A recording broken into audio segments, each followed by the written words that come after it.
Welcome back. We're still learning how to edit solids. Let's activate the split tool. It's right here. The first thing to do is select the target to split. I'll use the entire solid body.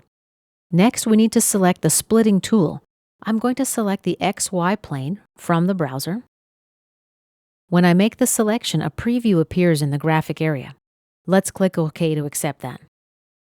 Now we've got two separate solids. Let's undo that. Now for my next example, I'll create a spline. I'll select this face and place it here. And my third point, fourth point, OK.